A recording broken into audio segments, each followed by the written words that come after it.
about consuming local produce, consuming from home, one lady I always refer to is somebody who has built an amazing empire.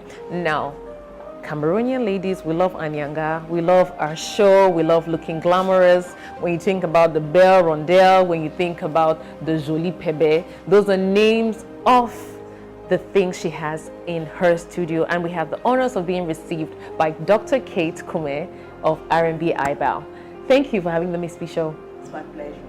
How have you been? Your colors are bright, just like your personality, your nails, your eyes, everything about you always just glows. Thank you very much.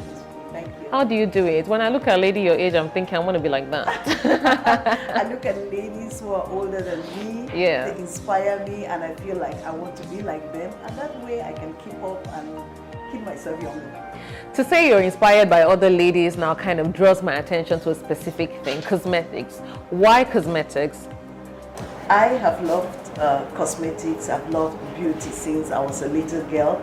And as a little girl, I already dreamt of having a brand. Oh, wow. Me. I would watch older ladies make up and one day tell myself, if I could just get this product here in our country, make a big difference. Now, your cosmetic brand has quite a variety of things which make a woman stand out, bold. I saw at the front desk there, you know, what you have on, the eye contact. Eye contact. Based on the stereotypes in our environment and the kind of bubbly personality you have, how did you find it settling in home? It wasn't easy, and nothing comes easy. There's something about starting a business in your own place. It takes a lot of energy, it takes a lot of enthusiasm, and when you start, people don't believe in you. I guess many people who have businesses can talk in that way. People don't really believe in you. It's that person I know who's bringing in a makeup brand. I'm used to using MAC. I'm used to using different names that are known to people. And now you come in and it's R&B about it. It's like, what's that? You know, and again, it takes a while. I mean, I was patient because I knew this was going to happen. It's not the first brand I've started in Cameroon. I'm the co-founder of Nature's Gift for Life. Nature's Gift for Life is the first brand distributing natural health supplements in Cameroon, founded by a Cameroonian, my husband and I. And Nature's Gift for Life was a challenge as well. The question was, many people will ask, no, it's not some white guys or some American or some South African. I mean, call any name. Who is behind the brand? Are we sure we're going to take these products? Are they going to help us? After the challenge of Nature's Gift for Life, today it's become a household name. People know the products work and they take them. You know, with that, I told myself, okay, why not hop in for another challenge? And beauty has always been a sector I've always loved, I've always wanted to be part of. Now, along with that, with the Makeup Academy, you also have a studio. Exactly. What does it feel like? I've watched some of the work from the studio, and it's quite artistic. It's quite vibrant.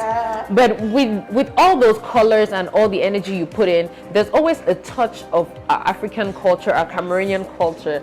Are you the one who defines most of the artistic work behind it? Yeah, in most of the, I'm actually the artistic director for most of the work that takes place. I love the studio. That's my favorite moment, the photo studio. You know, I love helping people along, making sure they take the right pictures, making sure the joy is when somebody is happy at the end and tells you this is exactly what, or it's beyond what, I mean, more than what I expected. I've had a testimony from a friend who mentioned that her products are really good for our environment. So this is not me throwing flowers, but I must acknowledge that I've also had the challenge dealing with the right makeup for, you know, tropical and really hot zones.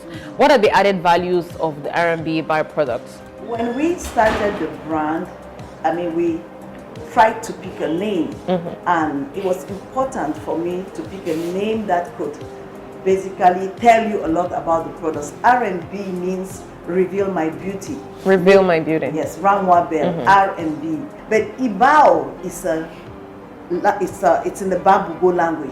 I'm a Babugo wife, so I picked a name from the Babugo language. It means beauty. Beauty. Beauty. And the challenge, our philosophy is basically to close the divide between health and beauty.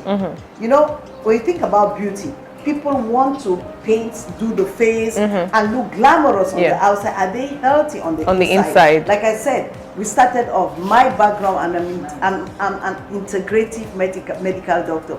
This means I studied conventional, normal traditional medicine, and then I went on to do alternative medicine. And that led me to the creation of Nature's Gift for Life, where we basically distribute natural supplements, home care, medical electronics, natural energy drinks. It's basically everything that is health. But the one thing I noticed was people would take the natural products, but when they go in and pick just any product, they might develop allergies. The products might not be good enough for their skin. So that was part of the things that pushed me, and also coupled with the fact that the black woman consumes a lot of makeup. She uses a lot of makeup and skincare products. Why not get products that are natural makeup, good makeup that will not basically damage your skin? Really dive into specifics about your brand, and I'm sure it's been a beautiful journey for you with multiple experiences. What were some of the challenges you faced setting up? First challenge, you had to have somebody who knows about the product, who knows about makeup. Basically somebody who has opened the makeup brand. In Cameroon, there was nobody. There wasn't anybody I could look up to. The second challenge was getting the manpower. At the beginning, I thought it was just, okay, fantastic products they're going to sell. And then I noticed I had to have makeup artists. At the time, there weren't many makeup artists, you know. Then I had to train, and then most of the challenges have been you train, then when you're about to get there, they're gone, right? And eventually I said, okay, the school was a better option.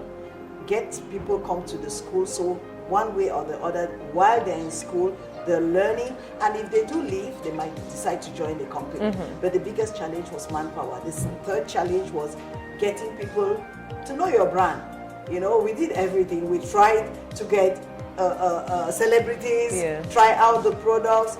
We went ahead, tried to call the few makeup artists we knew to try the products. It took a while. Some wouldn't use the products until they saw others give the reviews. Some were just followers. Unfortunately, majority were followers.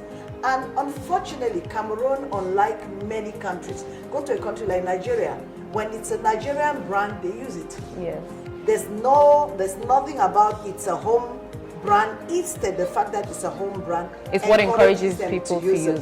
So those were the little challenges, and the fact that I really did not realize this was something about getting out into the open. I just thought same thing like the natural products, NG4L. I was just going to bring products in. Actually, my plan had been use the same distributors we had in the NG4L brand to distribute the products. And I noticed most of the distributors were not young people, and most of them were men.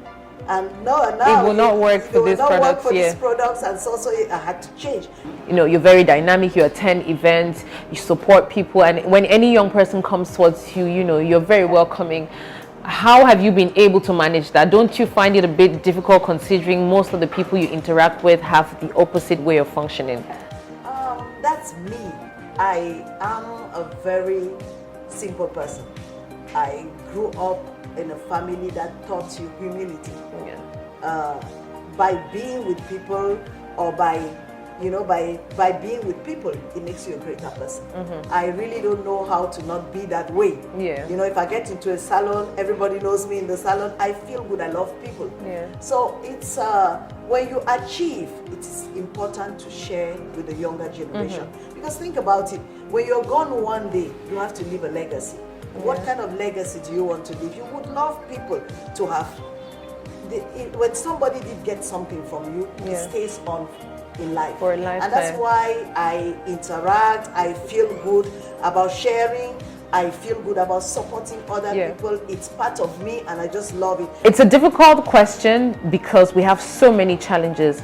But as a woman who has been through the business journey, what advice would you share? The first thing is be patient.